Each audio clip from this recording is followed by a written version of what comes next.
ধুন্দল দিয়ে ছোট মাছের তরকারি, এটা যেন মাংসের স্বাদকেও হার মানায়। তো এটা আমি আজকে কিভাবে রান্না করি তো আপনাদের সঙ্গেও সেটা শেয়ার করছি। হ্যালো এভরিওয়ান, আসসালামু আলাইকুম, welcome back to my channel lifestyle by Sonia YouTube channel. আর আমি সোনিয়া বলতেছি। তো ধুন্দল দিয়ে ছোট মাছের তরকারি, এইটা আমার কাছে খুবই পছন্দের একটি ডিশ। তো যারা ভাত খেতে পছন্দ করেন আর এই ভাতের সাথে যদি এই ধরনের তরকারি হয় তাহলে তো জমে যায় সেই। দেখবেন ভালো ভালো তরকারি খেলে, মানে যেটা ভালো তরকারি বলতে আমরা যেটা বুঝি, গরুর মাংস, পোলাও, রোস্ট, অমুক, মানে এই টাইপের খাবার খেলে আপনার গ্যাসের সমস্যা হবে, খেতে ভালো লাগে না, বেশি খেলে শরীর অসুস্থ হয়ে যেতে পারে। কিন্তু এই টাইপের তরকারি আপনি যত খান, এই সবজি দিয়ে ছোটো মাছের তরকারি, আপনার খেতেও ভালো লাগবে, শরীরেও কোনো ধরনের সমস্যা মনে হবে না। তো আমি কিন্তু প্রায় 1 কেজির থেকেও একটু বেশি ধুন্দল নিয়েছি। আর সেটাকে নিয়ে আমি প্রথমে কিন্তু হচ্ছে সবগুলোকে আমি ছিলে নিলাম। তো উপরের খোসাগুলোকে ছাড়িয়ে এখন হচ্ছে একটু ভালো করে ধুয়ে নিচ্ছি। কারণ এই সবজিটা কিন্তু এরপরে আর ধোয়ার কোনো প্রয়োজন নেই। এটাকে ধুয়ে আমি ভালো করে হচ্ছে পানিটাকে ঝরিয়ে নিলাম। তো এখন হচ্ছে আমি কাটবো। তো কিভাবে কাটতেছি একটু ফলো করে দেখুন, তাহলে ভালো মানে বুঝতে পারবেন। এটাকে প্রথমে হচ্ছে এরকম শেপ দিয়ে কেটে নিচ্ছি। ছোট করে হচ্ছে ফালি করছি, তারপর এরকম ছোট ছোট চিকুন করে কেটে নিচ্ছি। আর ধুন্দল তরকারি রান্না করা কিন্তু খুবই সহজ এবং একদমই সবথেকে হচ্ছে কম সময়ের মধ্যে এইটা রান্না করা যায়। মানে জাস্ট 5 মিনিট লাগে না রান্না করতে। এই ছোটো মাছ কাটতে ধুইতে আমার যে সময়টা লেগেছে যা, আর এই ধুন্দল কিন্তু জাস্ট ছুলে আনলাম, ধুইলাম, আর এরপর আর কিন্তু কোনো কাজ নেই আমার। তো এগুলোকে আমি এরকম করে হচ্ছে কেটে নিচ্ছিলাম। আর এই যে ছোটো মাছ, তো ছোটো মাছগুলো হচ্ছে আমি কিন্তু অনেক সময় ধরে হচ্ছে, ছোটো মাছ কাটা তো আসলে অনেক কষ্টের ব্যাপার। তো অনেক সময় লেগেছে। আর যেহেতু অনেকটা ছোটো, এর ভিতরে ছিল চাদা মাছ, তারপর হচ্ছে বিভিন্ন ধরনের মলা মাছ, অনেক প্রকারের মাছ ছিল।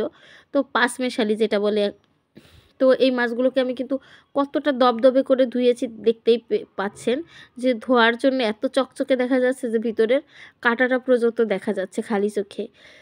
তো আমার fish cutting by women YouTube চ্যানেলটা আপনারা ভিজিট করে আসবেন, সেখানে এই ছোটো মাছ কাটার ভিডিওটা পেয়ে যাবেন।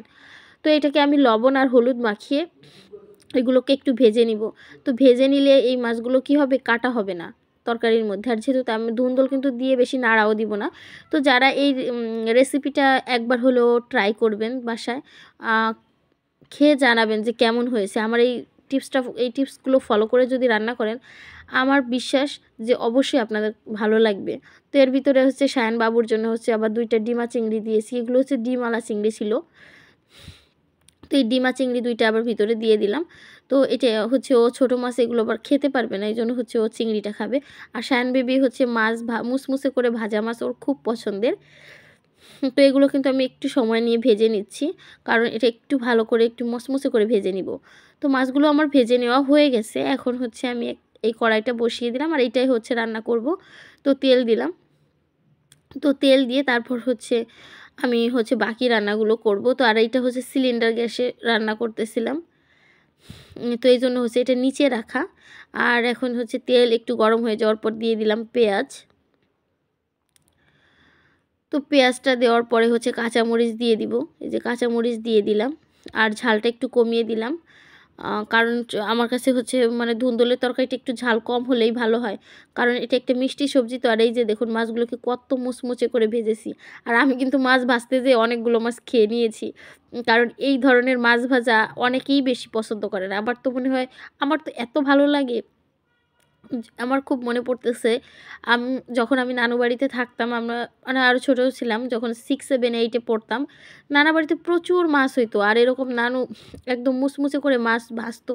তো এতগুলা মাছ, অনেক মাছ ছিল, তো পুরো ডিশ ভরে মাছ ভাইজে রাখতো। আমি তো সেই ভাজা শুরুর থেকে চুলার উপর থেকে খাইতে থাকতাম। তো তারপর মরিচ পেঁয়াজগুলোকে হচ্ছে একটু ভেজে নিলাম, যাই হোক। তো ভেজে নেওয়ার পরে আমি আদা বাটা, জিরা, রসুনের পেস্ট ছিল একসঙ্গে করা, তো সেখান থেকে একটু মশলা দিয়ে দিলাম, কারণ বেশি মশলা দিব না।